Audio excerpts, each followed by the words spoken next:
Então, aqui eu estou gravando o nosso seminário, né, o seminário de intervenção, nosso primeiro seminário de intervenção, que o Juliano vai conduzir, e aí é o artigo de flexibilização da memória autobiográfica, né? Então, Juliano, te peço para tu, né, assumir aqui a coordenação. Bom, então vou começar o share screen aqui.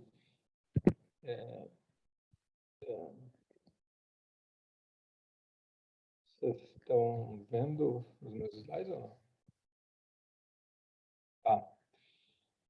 Bom, alguns de vocês já foram meus colegas de outras disciplinas, né? Eu sou médico psiquiatra, doutorando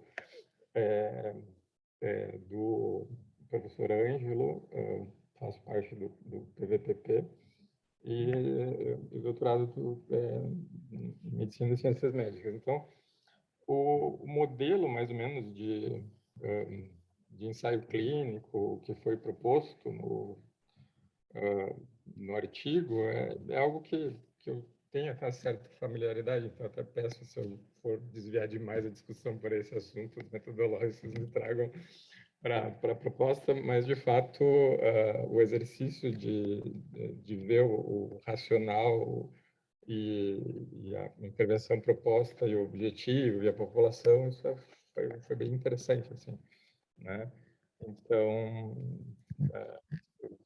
começando aqui, eu vou falando e vocês vão me corrigindo ou me interrompendo ou perguntando se eu souber responder, assim, ou responder se não souber, né? Mas eu já trago aqui algumas coisas muito importantes, assim, que é um estudo primeiro de prova de conceito, né? Então não é um estudo clínico randomizado, estou, né, de fase 3, eu estou vendo as possibilidades se essa intervenção, né, ela tem possibilidade de seguir adiante em investigações. Então, eu estou construindo no acúmulo do conhecimento, né? Então, a prova de conceito da flexibilidade da memória autobiográfica, devo chegar lá depois, né? E foi feita, então, uma intervenção padronizada, que eles chamam de MEMFLEX, né? Para indivíduos com o diagnóstico de transtorno de estresse pós-traumático, né? É interessante que esse foi um trabalho liderado por um autor de Teherã, mas com uma colaboração muito grande com o pessoal de Cambridge, na Inglaterra, né? Teherã, como o professor falou antes, é uma cidade que, assim como Rio de Janeiro e outras, sofrem de altos níveis de transtorno de estresse pós-traumático. Importante também aqui eu ressalto o registro no clinicaltrials.gov. Isso aqui é um estudo intervencional, né? Não envolve drogas, mas é um estudo intervencional. Então, todos os estudos de intervenção, a gente precisa ter o registro, seja no clinicaltrials.gov, seja no registro brasileiro, seja no registro da OMS. Isso facilita depois as publicações. Então, eu coloquei aqui para fazer, enfim, a propaganda do registro, porque nem às vezes a gente se esquece disso. Tá? É uma revista Open Access, tá bom? Então, só que eu não tive acesso tive acesso a toda a explicação da MemFlex, mas eu não tive acesso exatamente à MemFlex, porque eu imagino que ela seja copyrighted, né? Quando eu entrei lá no site. Juliano, desculpa, a gente está aqui falando que está bem difícil de te escutar, está muito baixinho. Não sei se tem como dar uma melhoradinha. Tem sim, posso falar mais perto. Agora vocês estão me ouvindo melhor? Sim, um pouco melhor. Melhorou. Ok. Bom, então, a primeira coisa que os autores partem do pressuposto é que o TEPT é um transtorno da memória, né? Então, a pessoa tem lembranças intrusivas, angustiantes, recorrentes, sonhos angustiantes, recorrentes, flashbacks, isso tudo faz parte dos critérios B do transtorno de estresse pós-traumático de acordo com o DSM-5, né? E esses sintomas aqui, eles estão muito relacionados a alguns sintomas que eu identifiquei como sintomas do critério D do DSM-5, que são relacionados à cognição, ao humor, às significações mal adaptativas em relação às memórias do trauma, né? Então, uma coisa muito importante é a incapacidade de recordar aspectos específicos do trauma. Então, tem a fragmentação. A gente sabe que quanto mais, né, que a fragmentação é um fator que pode ser um fator de intervenção, mas não foi aqui exatamente o que eles fizeram intervenção, né? As pessoas têm as crenças negativas, generalizadas, contra si, contra o mundo, culpa a si mesmo, culpa os outros, e a gente sabe que quanto mais generalizadas sejam essas crenças, pior é o prognóstico do transtorno de estresse pós-traumático, né? Então, o tratamento padrão ouro, que o professor, né, até comentou, seria a reexposição da memória traumática, a identificação dos significados pós-traumáticos mais mal adaptativos. Isso seria o padrão ouro, né? E, como eu falei, a fragmentação da memória e essas significações mal adaptativas no trauma inicial, mas também a generalização dessas significações mal adaptativas, elas são fatores de mau prognóstico. Então, isso dá uma base, começa a dar uma base do porquê que os autores foram lá procurar questões relacionadas à memória, particularmente a memória autobiográfica. Então, o problema de fazer uma TCC padrão ouro, é que requer recursos, requer tempo, requer disponibilidade, né? Então, né, eu coloquei isso aqui representando lugares onde não existem nem profissionais da saúde mental, psicólogos, né? Quanto não existem muitas pessoas que possam ajudar outras pessoas né, a superarem essas questões do transtorno do estresse pós-traumático. Como o professor falou antes da gravação, se às vezes também a pessoa está submetida à situação traumática, né? Então isso torna difícil fazer uma TCC padrão, né? E mais comumente, né, não tem recursos, né? Ou os recursos são, enfim, eu trouxe essa figurinha aqui porque essa é uma nota que representa talvez a realidade de muitas partes do nosso país aqui. Então, essa procura por intervenções que sejam passíveis de serem feitas de uma maneira fácil, sem a intervenção de profissionais altamente treinados e caros, e que tenham uma certa escalabilidade, isso está sendo uma busca bastante ativa atualmente na literatura, né? Então, uma solução possível que os autores encontraram, então, é recorrer à intervenção na flexibilidade da memória autobiográfica, mas vou chegar lá. Esse tipo de solução, ele pode entrar, não necessariamente está, isso não está escrito no artigo, isso foi uma inferência minha, ele pode estar dentro do conceito de primeiros socorros psicológicos, onde você tem alguma pessoa, não necessariamente da área da saúde, né, um peer, alguém da comunidade que possa ser treinado e oferecer intervenções, né? Aqui no estudo, esse estudo, no caso, lidou com lápis e papel, né? Mas podem ser usados aplicativos, enfim, recursos tecnológicos que são relativamente baratos hoje em dia e altamente acessíveis para todo mundo, né? Então, a memória autobiográfica, né, ela contém três problemas, digamos assim. né? Ou três itens, eles separaram em 3 itens, né? Então, problemas relacionados à especificidade da memória traumática, né? Então, quanto menos específico a, a pessoa consegue lembrar, mais graves são os sintomas, e isso dificulta mecanismos cognitivos que possam fazer com que ela tenha mais adaptação na vida. Então, menor capacidade de resolução de problemas, menor capacidade de planejamento, menor capacidade de conectividade social. Para este tipo de memória autobiográfica, que é o relacionado à especificidade, o mesmo autor já publicou um estudo também, prova de conceito, com poucos sujeitos, que é o treinamento de especificidade de memória. Eu não vou entrar nas especificidades do treinamento, mas então o autor já é um autor que vinha acumulando conhecimento em memória autobiográfica, né?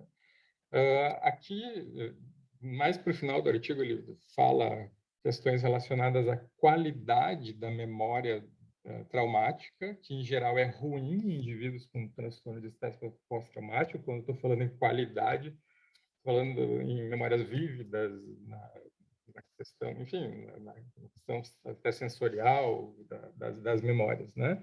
E chegando no nosso problema aqui, que é o problema relacionado à flexibilidade da memória. É aqui, estou falando, mas vocês podem me ajudar também e fazer alguns comentários. Aqui, o autor nos fala que assim, existe uma dificuldade com a memória categórica, então existe uma rigidez, a pessoa fica presa entre aquela memória específica, ela não consegue ter memória específica e às vezes ela fica presa na memória de generalização. Assim, vou tentar dar um exemplo aqui nosso, talvez. Eu tô com, né, eu tenho problemas com artigos de intervenção, né? Talvez isso seja uma memória mais genérica, etc. Mas se eu for, talvez, fazer uma avaliação, eu poderia ter problemas com a implementação de artigos de intervenção, que no caso é o meu problema atual de doutorado. Então, essa é uma memória pré-traumática, enfim, mas enfim, para diferenciar uma coisa mais genérica de uma coisa mais específica. E a incapacidade das pessoas transitarem por esses 2 tipos de categorias de memórias, elas ficam presas naquele tipo de generalização. Isso é um fator que precisa ser assim, aqui é o problema-alvo, né, que a gente está delimitando bem, assim, do ponto de vista qual é o problema cognitivo-alvo. Vocês querem fazer algum comentário? Vamos abrir só um pouquinho para a discussão agora, Juliano. Pessoal, fica claro isso, né? Vamos dizer assim, quando a gente olha a memória autobiográfica, a memória autobiográfica está implicada aí em vários transtornos, né? Ela começa assim mais notavelmente sendo estudada na depressão e depois na esquizofrenia. E tem um fenômeno aí que se dá, que é essa supergeneralização, né? Então, que parece ser uma desordem, né, do raciocínio autobiográfico. E aí tem algo também que é uma pouca integração da memória traumática em outras memórias episódicas autobiográficas, né? E isso parece estar... E isso tem sido... É um mecanismo que, com suas devidas variações, é muito recorrentemente abordado nas diferentes teorias psicológicas para explicar o transtorno, né? E é Então, interessante aqui, professor, que de fato ela está na categoria D, né? Que justamente é onde estão os sintomas depressivos. E não à toa depois, né, essa intervenção ela veio de uma intervenção para sintomas depressivos. isso, bem colocado. E então, eu não sei, vamos ver assim, até agora, né? Estamos aqui olhando a natureza do problema, né? Até agora, dúvidas, pessoal, comentários, contribuições do próprio artigo ou de outras fontes?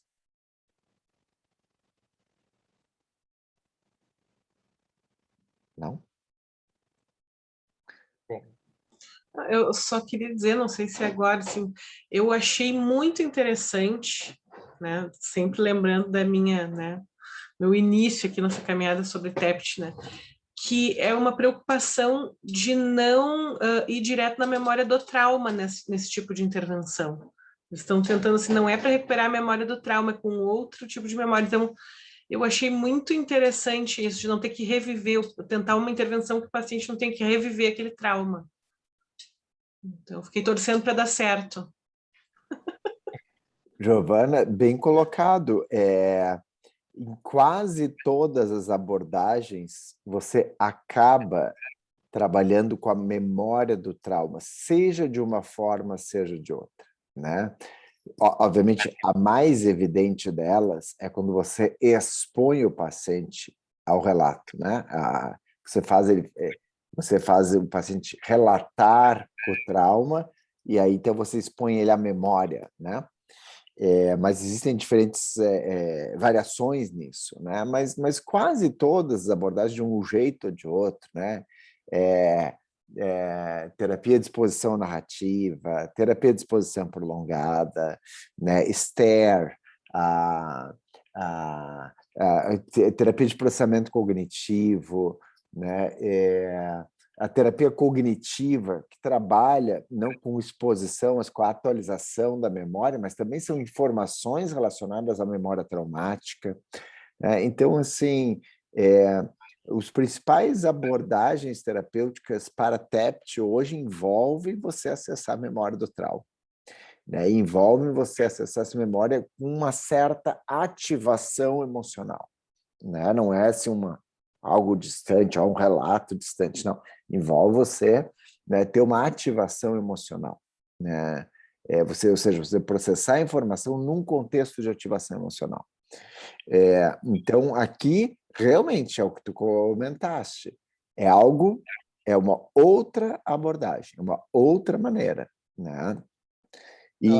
Ela não envolve memórias relacionadas Isso. ao trauma. Na verdade, a guia dada é que, de fato, sejam recuperadas memórias positivas, né, na intervenção. E uma coisa que eu achei interessante também, não necessariamente relacionadas ao trauma, memórias autobiográficas positivas. Bem que aí eu tenho um viés que, depois dos resultados, talvez isso seja mais para depressão do que para TEPT, mas ok, não vou complicar com isso. Mas, então, assim, é uma intervenção, então, que para depressão já foi validada pela Kathleen Hitchcock, que eu gostei da ironia do nome, da autora, para transtorno de estresse pós-traumático, né? Então, ela depende só de papel, né? Tem 45 minutos, um encontro com a pessoa sem treinamento em psicopatologia, para que essa pessoa, enfim, para poder orientar, né? Como que vai, o que vai ser, o que é, em que consiste exatamente a Mainflex, né? Então, ela, como depende de lápis e papel, ela depende de escrever coisas autorreflexivas, depois eu vou chegar nela, e ela pode ser realizada em qualquer lugar. Né? Então, já parte de um modelo que está já está mais estabelecido, digamos assim, para depressão do que para o TEPT. E já tem algumas evidências para psicose, mas eu não cheguei a ver as evidências de psicose. Então, a proposta do estudo, ela é fazer um estudo controlado, randomizado, e daí, né, vamos falar sobre controle, vamos falar sobre randomização, prova de conceito dessa também flex, como um tratamento potencial para o TEPT. Então, no caso, um tratamento potencial envolvendo esse mecanismo cognitivo para sintomas de TEPT, né? Neste caso, o comparador foi uma lista de espera. Mas antes de falar da lista de espera, eu queria falar um pouquinho da MAINFlex, depois eu volto, né? Que o objetivo da terapia é melhorar a Juliano, capacidade... Oi. desculpa te interromper, não vai para muito longe do microfone. Porque está perto do computador. Então, assim, o objetivo da MAINFlex é melhorar a capacidade de recuperar essas memórias autobiográficas quando demandadas pela guia do workbook, né? Então, os participantes são instruídos a não recuperar memórias negativas do trauma. Daí eu fico pensando assim, mas como eles controlaram que eles não recuperaram memórias negativas do trauma, né?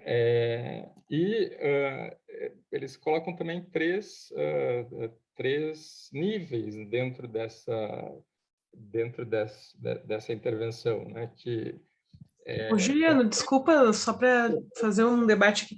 Eu acho que, claro, não tem como controlar, né, a pessoa recuperar a memória espontaneamente. Acho que isso, talvez eles tenham pensado, isso vai ser o normal, eles não vão recuperar, é na sessão com o terapeuta ou nos exercícios. Acho que era isso que eles estavam propondo, porque, né, mesmo que a pessoa não faça terapia, nenhuma intervenção, nem nada, ela eventualmente vai lembrar, né, do que está acontecendo, até as intrusões, né? Acho que daí eles contaram com o que acontecia normalmente, né? Imagino.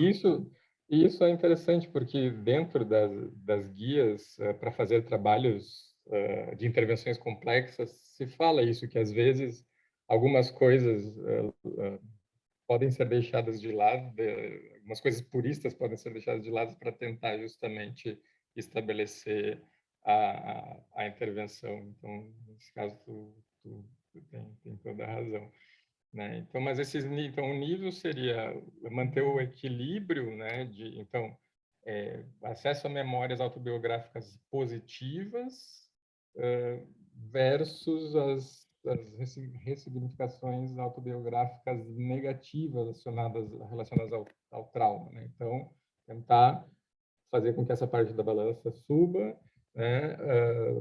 Também uma ideia de melhorar a qualidade, a vivacidade da memória, mas particularmente treinar a capacidade de passar entre nível específico e genérico da representação de memória.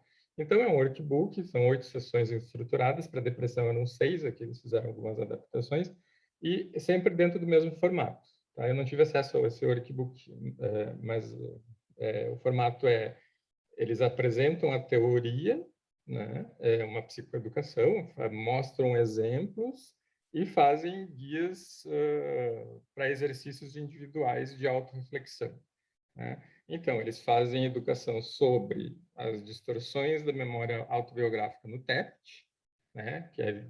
Falam sobre evitação, generalização, memória genérica, memória específica, assim, falam do impacto disso no papel cotidiano, enfim, daí o que eu falei antes, né? Nas habilidades cognitivas de construir relacionamentos e resolver problemas. Então, eles fazem uma psicoeducação, dão exemplos e pedem para as pessoas fazerem, enfim, expressarem-se. É isso que eu entendi em relação à intervenção propriamente dita, né?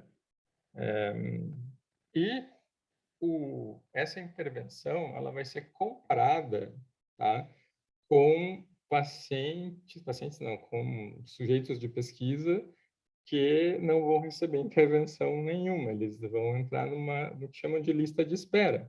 essa é uma possibilidade de comparador, mas existiriam outras possibilidades de comparadores. Os autores escolheram essa possibilidade, né? Mas aqui não está me ocorrendo nenhuma, mas outras possibilidades de comparadores não ativos para esse problema cognitivo a gente poderia tentar achar também, né? Então,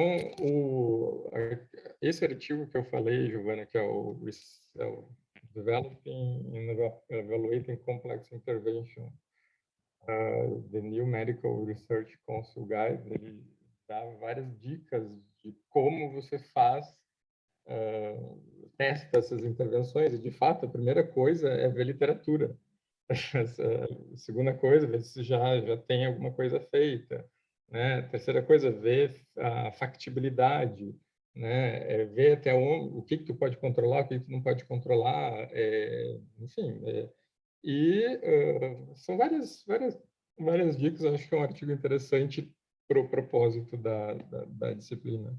Então, os objetivos primários do trabalho. Então, é testar se essa MAINFlex, essa terapia estruturada, ela melhora a recuperação de memórias autobiográficas em indivíduos com transtorno de estresse pós-traumático. Ela tenta estimar o tamanho de efeito, isso é uma coisa muito importante, como não tem estudos, então na área, então eles querem saber mais ou menos se isso vai funcionar muito pouco, né? E também determinar um tamanho de amostra que tenha, né, relacionado à intervenção. Na verdade, quando fala em determinar, não é bem a palavra, é inform, né? Ou seja, construir conhecimento sobre amostras e para esse tipo de intervenção, e também lá embaixo também construir conhecimento sobre possíveis instrumentos de medida, né? Porque para testar os objetivos primários e secundários, você tem que achar alguns instrumentos de medidas, né? E às vezes a gente tem algumas limitações em relação a isso, mas esse artigo foi bem interessante, que a maior parte dos instrumentos de medida eram validados para a persa, ou, no mínimo, traduzidos, e com um fator de consistência interna bom, maior que 7, todos eles. Tá? E, então, os objetivos secundários é explorar os efeitos dessa intervenção nas ressignificações mal adaptativas, nas ruminações e na qualidade da memória do trauma. Tá? Então, aqui já entrando um pouco em paciente, entre os participantes e como eles foram distribuídos, né? Eles foram procurar prontuários, que eu imagino que não sejam eletrônicos, de pacientes com mais de 18 anos, com danos permanentes relacionados a acidentes automobilísticos que aconteceram entre 13 e 18 meses atrás em um hospital de Teherã. Então, é um grupo específico que tem, né, danos físicos, e o trauma foi automobilístico, etc. A gente pode levar essas coisas todas em consideração depois em discussões, assim, né? Então, eles foram identificados por prontuários, foi feito primeiro um screening telefônico, né? Se os pacientes, de fato, não tinham experiência de trauma, na verdade, primeiro foram identificados prontuários, daí foi feito um screening telefônico. Foram verificados alguns prontuários de pacientes possíveis elegíveis a entrar nesse estudo. Daí, o TEPT foi determinado pela SCID do DSM-5, por um staff que foi supervisionado por psicólogos. Isso é uma coisa boa, porque é uma entrevista estruturada, né? Então, garante um pouco mais a confiabilidade do diagnóstico, né? Não dá para dizer que foi um estudo duplo cego, porque os pacientes sabiam se eles estavam na lista de espera ou se eles estavam, né, realizando a intervenção. mas quem administrou os questionários, eles estavam cegos para a intervenção daqueles pacientes. Em estudos intervencionais com medicamentos, às vezes você tem quem administra o questionário é cego, o paciente é cego e o médico que está acompanhando o paciente não é cego, por exemplo. Então, enfim, mas não vou entrar nesse detalhe, mas o fato é que um lado daqui do estudo não sabia da intervenção a que os grupos estavam sendo submetidos. Então, tinha, a partir do diagnóstico de TET, e foi validado, uma parte desse diagnóstico foi validado por outros psicólogos, então garantiu confiabilidade intraobservador boa, enfim. Uma semana depois, os pacientes foram alocados, então, para a lista de espera, nada, né? Não receberam nada, ou foram alocados para o grupo da intervenção. Tá? Uma coisa importante, às vezes, em estudos intervencionais, é ver como que foi feita a alocação, né, desses pacientes. É simplesmente o primeiro vai para cá, o segundo vai para lá, mas normalmente é por sequências geradas por computadores, né? Então, isso diminui ainda mais os vieses de cegamento, né? Só que foi cegado apenas por estatístico e não para as outras. Então, aqui poderia dizer que não é um padrão ouro de cegamento. Então, nós tivemos 831 prontuários, né, desse tipo de pacientes. Desses, 702 não experimentaram eventos traumáticos, ou seja, então eles não têm como ter pós-trauma, né? Então, entraram para a avaliação 135. Desses, 73 não tinham diagnóstico. Outros critérios de inclusão era TCE, trauma crânioencefálico, não saber falar persa, estar com psicose ativa, e muitos não declinaram a participação. Seria interessante ver as razões, mas de qualquer maneira, então, chegaram a 43 pacientes. Desses 43, 22 no grupo da intervenção, 21 no grupo controle.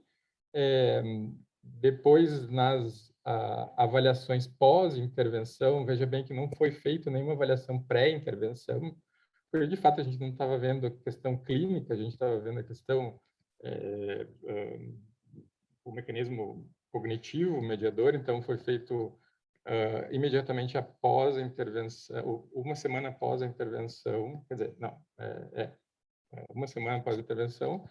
Um deles, em cada grupo, não quis mais participar, né? E daí o follow-up, que eles falam, foram 3 meses após a intervenção. Eles disseram que o cálculo amostral era para ser 25, se não me engano, acabou sendo, em cada grupo, acabou sendo 20, mas como a perda foi muito pouca, foi só de 7%, então foi uma perda altamente aceitável, eles tiveram que parar por conta da pandemia. Então, por isso que eles não continuaram até recrutar, até chamar os 25 pacientes por grupo, mas isso não foi considerado um problema. Tá? Juliano, só um comentário assim. Tem ali as avaliações pré-intervenção também, né? Que eles não enfatizam muito, eles só mostram, mas tem as avaliações pré-intervenção, tá? Mas vamos adiante, não te preocupa. Tudo ótimo. Aí só ia te pedir uma coisa. Antes de entrar nos resultados, quando tu terminar a sessão de método, vamos fazer uma discussãozinha das questões de método, tá? Uhum. Bom, então, primeira coisa, o paciente aceitou, né, assinou o termo de consentimento, daí foi feito, combinaram um dia para explicar a intervenção one-on-one, né, face-to-face, para esses pacientes. Esses pacientes, então, entraram na intervenção e entraram foram lista de espera. Então, 2 sessões por semana por 4 semanas, sendo que, então, aqui foi uma média de 31 dias até a avaliação, né? E depois teve uma outra avaliação 3 meses depois da intervenção, uma média, então, de 92 dias, e aqui é bem legal que eles mostram o desvio padrão e o range, né? E não foi significativo a diferença entre... enfim, isso aqui não alterou o resultado dos estudos, né? Eles disseram que não teve eventos adversos, mas eu não entendi exatamente como eles avaliaram os eventos adversos. Eu vi que eles foram avaliados por psicólogos clínicos experientes, mas não vi nenhuma escala específica de eventos adversos que pudessem, porque toda intervenção pode, né, piorar algum tipo de sintoma. Depois, por uma questão talvez ética, né, os pacientes foram convidados a mais um mês mesmo os que estavam em lista de espera, né, foram convidados a participar da intervenção por um mês, até porque se a intervenção funciona, né, a gente tem que oferecer a intervenção, só que sem avaliação, tá? Também não ficou claro para mim exatamente qual que era o outcome primário das intervenções, das medidas de desfecho, mas me pareceu que foi 4 semanas, né? Então, aqui eu trago algumas questões, que eu fiz esse slidezinho justamente para a gente... As medidas de desfecho eu vou falar depois, porque as medidas de desfecho estão relacionadas aos objetivos primários e secundários. Mas eu trouxe algumas questões metodológicas para a gente pensar como que eles chegaram a esse tamanho amostral, enfim, questões sobre randomização, grupo controle, amostra, cegamento, enfim, aqui estão as questões para a gente discutir algumas, eu até já falei algumas coisas. Mas legal, legal. Eu acho que esse é o espírito. Vamos pensar criticamente no que foi feito, né, pessoal? Aí eu acho que seria legal agora a gente ouvir um pouquinho os colegas, a Mariana, a Alice, a Fernanda, o Vinícius, a Monique, a Gabriela, e a Giovana está mais participativa. Para variar. A Giovana, podemos seguir ouvindo a Giovana, que está ótimo. Mas queria ouvir um pouquinho os demais também, né, pessoal? O assim, vamos dizer, não tem problema algum, todos os trabalhos têm problemas metodológicos, né? Ou, digamos, cada escolha metodológica tem uma renúncia a ser feita, né? Então, faz parte do jogo. Mas vamos ver assim, o que vocês... enfim, o que vocês gostariam de comentar do ponto de vista do método, né? Porque o racional para o trabalho vocês entenderam, a gente não precisa discutir. Agora, do ponto de vista do método, pensando no que vocês já aprenderam nas disciplinas de método, pensando nos estudos que vocês estão conduzindo. Particularmente, eu gostaria de sugestões sobre grupo controle. Ok. Por interesses pessoais. Não, pois é, vamos dizer assim, classicamente a gente, né, usa o termo assim, grupo controle quando tu tem realmente um delineamento experimental. Aí tu tens um controle, realmente uma randomização. De outra maneira, geralmente tu tens um grupo de comparação, né? E quando tu faz uma intervenção, aí geralmente tu ia falar algumas questões de lista de espera, mas assim, né, a maior parte, se você jogar quase tudo contra uma lista de espera, você vai achar alguma coisa significativa. Tá? Então, a lista de espera, os pacientes também melhoram em lista de espera, ok? Não é que não melhora, não, a questão é a magnitude do efeito, né? O tamanho de efeito, é o quanto na intervenção melhora em relação à lista de espera, que também melhora. Mas a lista de espera não é nenhuma intervenção, né? A lista de espera é simplesmente o paciente está ali na expectativa de que em algum momento vai ser atendido ou não vai ser atendido, mas ele está recebendo algum tipo de atenção. E esta atenção por si só já tem um efeito terapêutico. Isso é mostrado em qualquer estudo, né? Então, assim, a questão toda é o quanto a intervenção é mais terapêutica do que esta lista, né? Isso se usa, né? Então, antes só se fazia isso, lista de espera, né? Depois começou a surgir muita crítica em relação a isso, do ponto de vista metodológico, do ponto de vista ético, né? Aí alguns, do ponto de vista ético, disseram, olha, a gente vai dar a intervenção, só vai dar depois, né?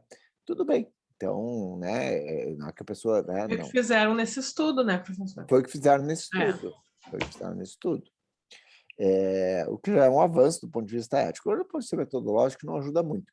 Mas, claro, aqui, né, e eles até trazem uma fundamentação para isso, dizer assim, olha, não é um ensaio clínico randomizado, é uma prova de conceito, né, é um piloto que eles estão usando para estimar, inclusive, o N do ensaio clínico randomizado.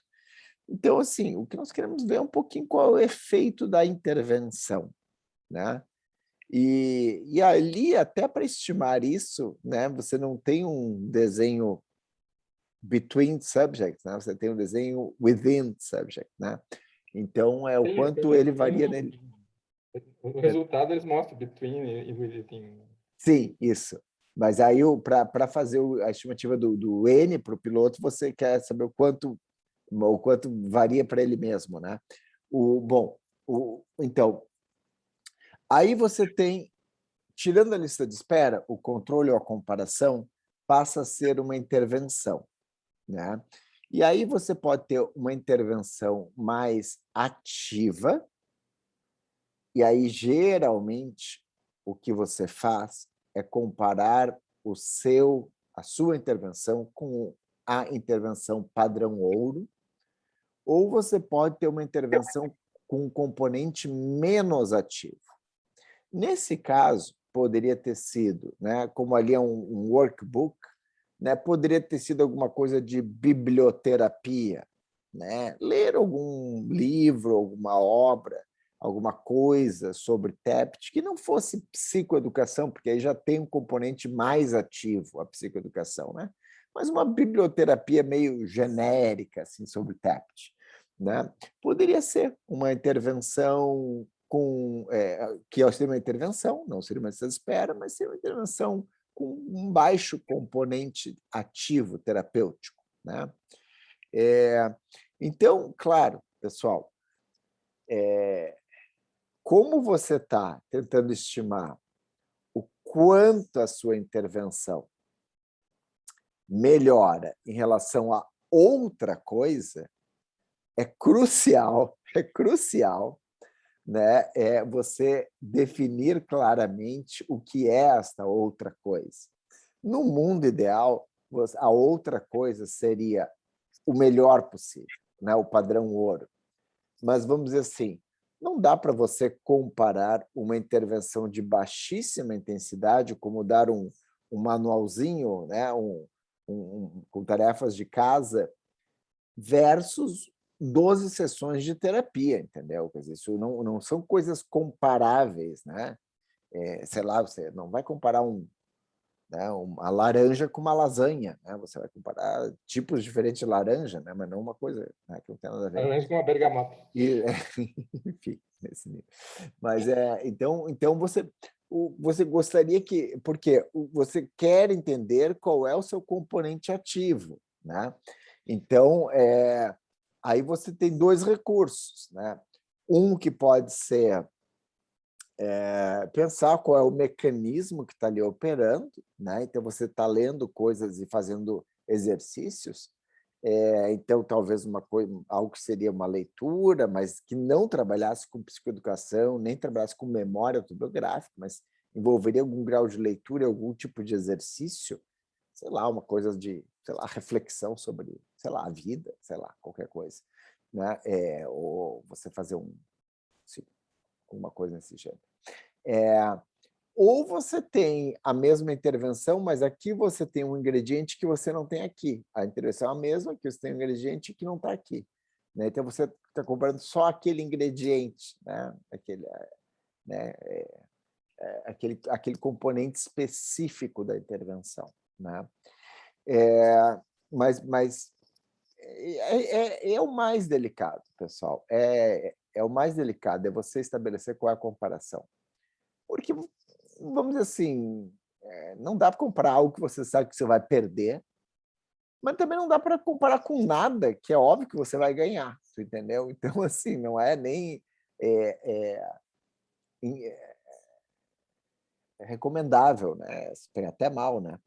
Então, Giovana, desculpa, eu estou aqui discursando e você está com a mão. Não, professora, que é muito boa a discussão, porque eu fui bem mais indulgente lendo o artigo, porque eu entendi assim que era uma coisa bem inicial. Eles lá no final vão falar que, olha, agora a gente tem que comparar com o padrão ouro. Acho que era uma coisa só para ver se o negócio tem algum efeito contra o nada mesmo. E não sei, eu acho que entendo todos os argumentos, né? Mas eu acho válido esse tipo de estudo aqui quando a gente vai iniciar, né? Será que vale a pena eu comparar isso? Porque olha aqui, trabalhei. Primeiro que eu acho super difícil, a Mari sempre fala isso, né? É muito difícil fazer algum ensaio clínico com estresse pós-traumático, né? Geralmente aquela coisa de filme que a gente já questionou. Então aqui realmente uma população que teve, né? Teve vários exames ali. Nossa, conseguir uma amostra dessa, eu achei bem interessante e acho que é válido, mesmo que não tenha todo o rigor, que eu acho que é muito difícil de ter com estresse pós-traumático. E aí, a partir disso... Ele tem o rigor. Ele trouxe tem. alguns questionamentos, assim, ele é um artigo bem bom. Eu também gostei, por isso que eu disse, fui bem mais indulgente, assim. E eu entendi, é só um início aqui que a gente está olhando, ver se, né? Ver se ele tem algum efeito, daqui a pouco não tinha nenhum, até porque é uma coisa bem diferente do que se faz, né? Que se faz, assim, a rememoração do trauma, e esse não, né? Então, eu achei bem interessante. Para mim, foi o artigo mais interessante que a gente leu. Agora, uma coisa importante foi o cálculo do N gostei. aqui, porque eles não tinham nenhum artigo, né, nenhum artigo que comparava sobre flexibilização da memória autobiográfica. Então, eles utilizaram dados do artigo do mesmo autor, que utilizou a especificidade da memória autobiográfica. Então, pegaram os tamanhos de efeitos após a intervenção, enfim, e chegaram a este número, né? Achei bem, responde até a tua questão lá no início, talvez, né? Uma coisa que eu coloquei aqui, medicações e terapias concomitantes, teve 0%, mas se de repente essa pessoa já estivesse recebendo alguma medicação, seria alguma coisa que, né, seria um fator de interveniente. Eu também me perguntei isso, Juliano, mas lá no meio do artigo eles falam, não, eles não tinham outro tratamento. É 0%, né? E sobre a generalização dos resultados, né? Porque é uma população bem específica, e uma outra coisa que também os tipos de sintomas pós-traumáticos da população, mas daí isso seria já para um estudo maior, né? Não um estudo de prova de conceito, talvez, né? Bom, então, falando das medidas de desfecho, né, as medidas de avaliação para os objetivos, a primeira foi a PCL5 em persa, né? Eu não trouxe a versão persa aqui, eu trouxe a versão brasileira, né? Uma coisa importante é que esse tipo de intervenção não se propõe a curar, né? Ele se propõe a diminuir a intensidade, né? Isso é uma coisa importante, né? Eu não vou ver diminuições muito grandes eu posso até ver, mas assim, possivelmente não, né? Então, a medida de avaliação primária cognitiva foi esse instrumento aqui. Foi esse instrumento de aversão de instruções alternadas da tarefa de memória autobiográfica.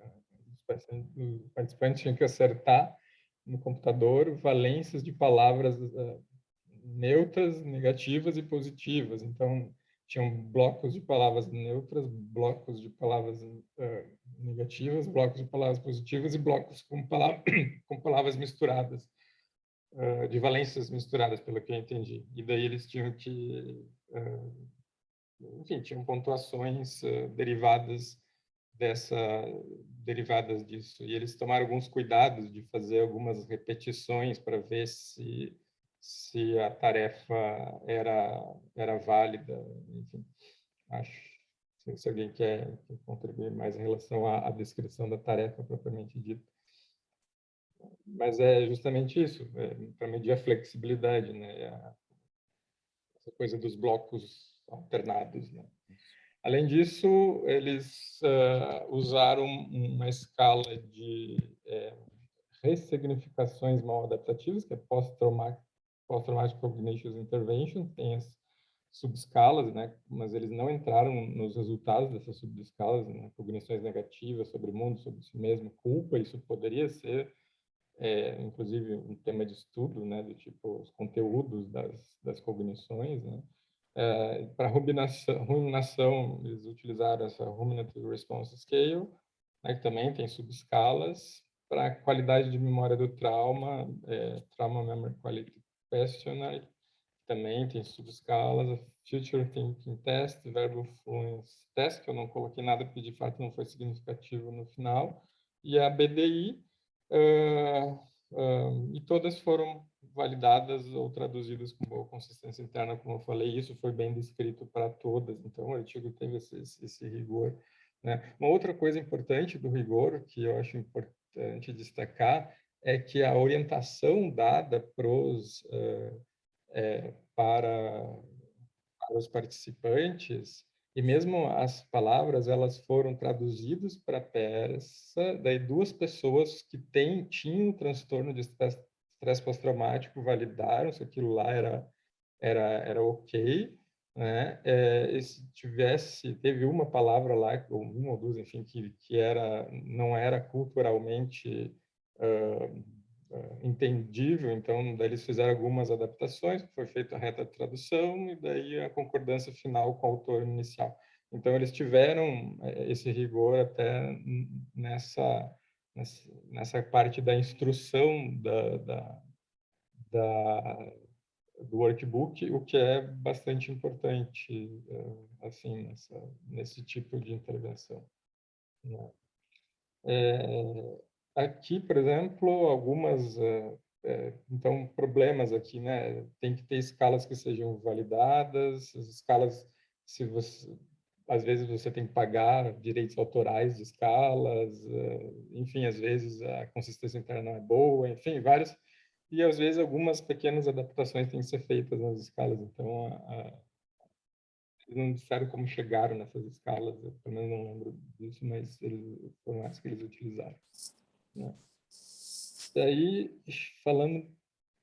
Você falou alguma coisa, professor? Não, eu ia só comentar que algumas delas a gente usa ali no ambulatório, né? O PTCI é de livre acesso.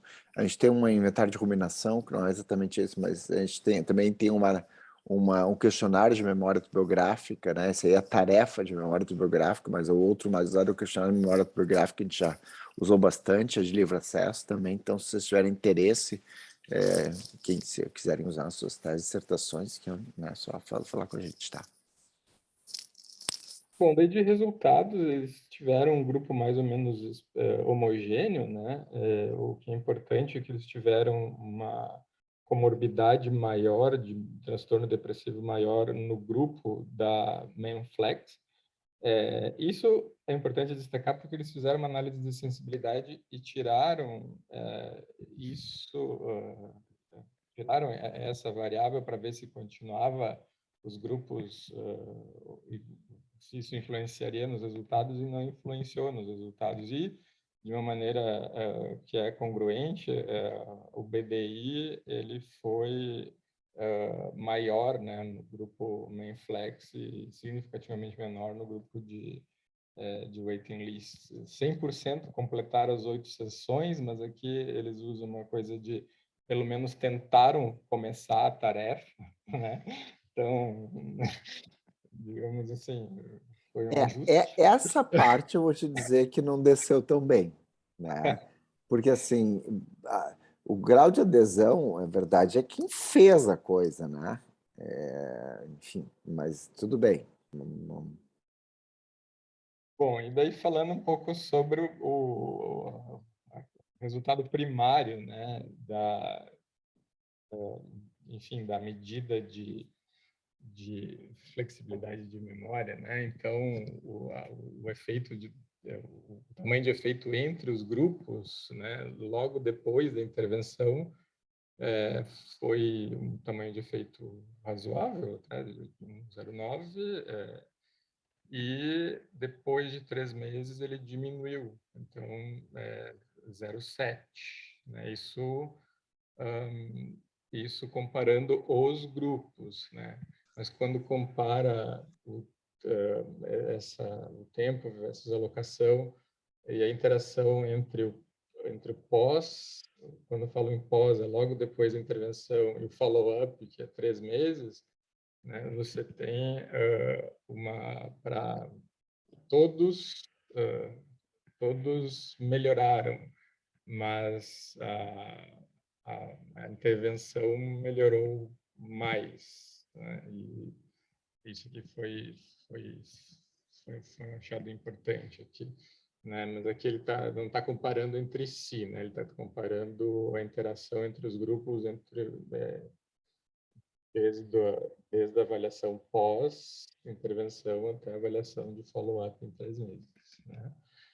Uma coisa interessante que eu notei é que quando a gente vai para as medidas clínicas, no pós, né, esse está 0,5, mas como vai de menos 0,15 a 1,15, não interessa o P, isso aqui não é relevante, na verdade. Então, ele só foi relevante 3 meses depois, né, quando se mede entre os grupos. Eu não achei o within group, aliás, não achei aquela análise de time versus allocation interaction para o resultado clínico, tá? Eles falaram uma coisa importante aqui, que clinicamente tem se usado cada vez mais, que é a diferença clínica, a mínima diferença clinicamente significativa. Seria essa a tradução, usando o PSL4, porque não tem ainda do DSM-5. Eles falaram de que 70% teve uma mudança, uma reliable change, né? Uma mudança confiável, mas o P não foi significativo, e para a clínica foi marginalmente, não foi significativo. E para o que seria mais interessante, que a mudança clinicamente significativa, não teve significância também. Mas, enfim, um achado que mostrou que melhora sintomas pós-trauma, particularmente 3 meses depois da intervenção. Tá? Não falaram exatamente quais sintomas. Em relação a outros resultados, isso que eu achei bastante importante, porque se relaciona lá com o que a gente falou no início, né, das categorias diagnósticas do transtorno de estresse pós-traumático. Então, eu tenho resultados que foram bastante bons até para a escala que avaliou as ressignificações cognitivas, né? A escala que avaliou a ruminação, na verdade, piorou para o grupo de waiting list, mas não para o grupo da Menflex. Enfim, eles dão uma explicação para isso. Vou adiantar, depois a gente pode voltar, mas a questão só para terminar a questão dos resultados aqui. Depois não teve outros efeitos significativos, exceto na intervenção logo depois, na avaliação logo depois da intervenção para depressão. Tá? Então, isso foi um apanhado geral dos resultados, e daí eu, by myself, fiz algumas inferências em relação a isso. Eu acho que eles disseram que, acho que isso aqui foi importante, né? Sugerem um tamanho de efeito de grande a moderado, favorecendo a intervenção em flex nas cognições pós-traumáticas mal adaptativas. Então, concordo, acho que este foi um achado importante. Daí eles falam assim, que ok, temos que ter um estudo que seja completamente empoderado, não é a palavra, mas com poder para comparar a Menflex com outra terapia de baixa intensidade, mas eu particularmente discordo disso. Eu acho que precisaria mais estudos, prova de conceito, com outras, enfim, outras variações para poder se chegar à construção de um estudo clínico que possa ser considerado de fase 3, né? E aqui é minhas últimas considerações, assim, eles falam que parece que a prática desses exercícios de flexibilização de memória melhora com o tempo, né? Isso não foi testado, mas o que possivelmente poderia explicar isso seria uma estimulação episódica. O problema é que a estimulação episódica necessita de contato interpessoal, que primeiro já é prejudicado no TEP, e segundo, não é o foco desse tipo de intervenção de baixo impacto, né? Isso aqui eu achei importante, os resultados consistentes apontam para um efeito indireto dos exercícios de flexibilização da memória nas cognições distorcidas, e para mim faz sentido, porque a generalização de cognições negativas é característica dos estados depressivos. Estão presentes em alguns dos pacientes com TEPs, mas não em todos. Então, até falando da definição mais criteriosa, não seria criteriosa, mais narrow da CID-11, né, que não inclui essa dimensão, talvez isso pudesse, né, ter sido diferente, né? Falei justamente, falo isso aqui também, que o interessante seria uma intervenção que propusesse a recuperação de memórias não necessariamente relacionada ao trauma, mas que melhorasse os sintomas do TEPT, né? Mas daí, mais uma vez, ele vai para a linha dos sintomas não core do TEPT, de acordo com a CID-11, né? E uma outra coisa, também, eu já comentei de uma outra maneira, seria interessante ver quais exatamente as dimensões das escalas que seriam mais afetadas pelo tempo, né? Isso, enfim, isso não é limitação no estudo, são questões de pesquisa futura que, na verdade, eu trouxe a partir da discussão, assim, para a gente discutir. Muito bem, Juliano. Vamos aproveitar os minutos finais, pessoal, e vamos abrir para discussão. Juliano, depende de parar de compartilhar, a gente coloca aqui todo mundo em tela, a gente pode, qualquer coisa, tu traz de novo a síntese. Vamos mais abertamente agora, pessoal, deixar comentários aí sobre qualquer uma das sessões do artigo, ou comentários gerais sobre o que nós conversamos hoje.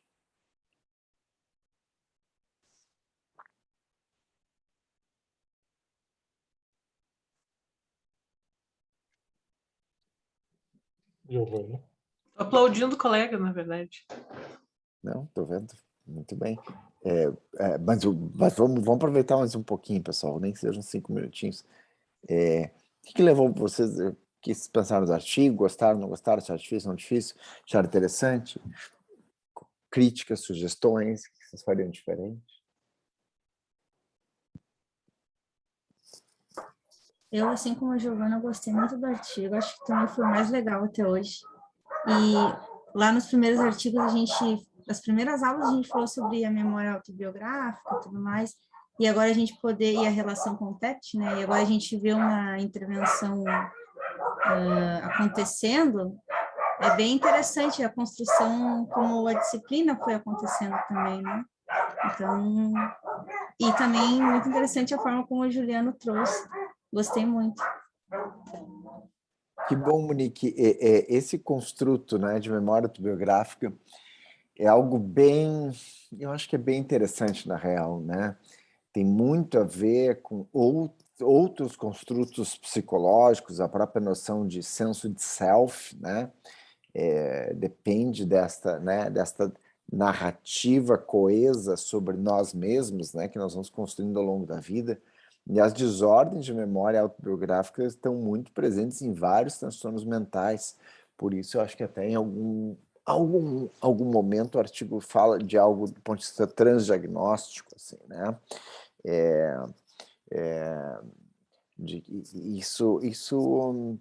Isso é algo interessante, essa ideia mais geral de que talvez tenham marcadores, né, de doença mental, assim, que são comuns a vários diagnósticos, assim, e uma das ideias, isso está presente, não é uma coisa nova, está presente em alguns modelos, mas notamment no RDoC, né? Por exemplo, a ideia de afeto negativo, né? Por exemplo, né? Um marcador de doença mental em vários transtornos, né? Então, Era muito interessante, porque de manhã eu tive aula sobre marcadores epigenéticos, sobre afeto negativo, e agora sobre marcadores cognitivos. Então, a ideia é me deixar doido, mas tudo bem. Ser humano é isso, muita coisa ao mesmo tempo acontecendo, né? Mas sabe que eu achei muito interessante essa proposta dessa memória autobiográfica positiva, porque parece uma intervenção que ela vai lidar com a memória, mas não é só com a memória, né? Ao mesmo tempo, a pessoa que está relembrando coisas positivas sobre ela mesma também, de alguma forma, ela exercita assim, a sua própria resiliência, né? Ela vê assim que, olha, eu tenho essas coisas aqui que são fortes em mim, olha só, a minha vida tem coisas muito legais. Eu acho que ela mexe com outras coisas também que não só a memória, me parece. E alta eficácia pode ser também. Mas me pareceu, assim, que para depressão, puxa mais para a depressão do que para o TEPT. Né? Assim, foi um cheiro geral, assim, da intervenção. Para a depressão até parece estar melhor estabelecido, né? Tanto a intervenção quanto as questões né? De novo, as questões de memória autobiográfica estão muito estabelecidas na depressão, né? Então, por exemplo, quando tu pergunta para um paciente deprimido, fulano, me conta como estás, como foi a semana? Foi uma droga, foi tudo uma M, né? Então, assim, se tu vais olhar, se tu fosse fazer uma avaliação ecologicamente válida, aquela momentânea, né? Momento a momento, hora a hora, não foi tudo uma droga. O humor da pessoa flutuou, inclusive com pontos bons e outros, como tem que flutuar, e claro, predominando o negativo, mas não foi tudo ruim. Mas quando a pessoa evoca, né, da memória, como foi a minha semana, como foi o meu último mês, vai na consulta do psiquiatra, como foi o último mês? Uma M, uma droga, né, foi horrível, eu me senti mal, muito mal. E não foi essa a experiência, mas a generalização do ponto de vista da memória, né, do ponto de vista da sua experiência pessoal, é que foi tudo muito ruim. Né? Então, essa questão da supergeneralização como um fenômeno da memória autobiográfica na depressão é muito bem estabelecido. Né? Mais até do que no TEPT, né? Foi antes. Mas, claro, obviamente, o TEPT sendo uma desordem da memória, é natural que esse avance também por essa linha.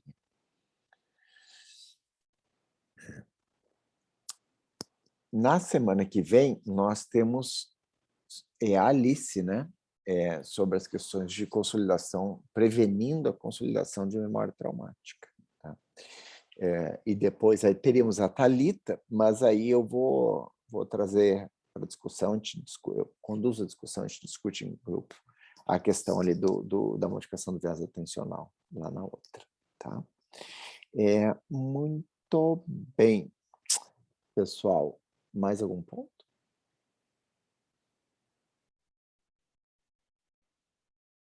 Não? Então, tá. Então, obrigado, Juliano, por teres, né, preparado o material, teres enviado aí também para os colegas, está muito bom todos os slides. E acho que a discussão foi legal, foi um nível muito bom. E aí vamos, então, voltar para na semana que vem, vamos ver se a gente se engaja um pouco mais na discussão, todo mundo, né? Mas voltamos aí na semana que vem, tá? Uma boa semana para vocês, um bom final de tarde. Tchau, pessoal. Obrigada, tchau. Obrigado. Tchau. Tchau. Tchau, tchau.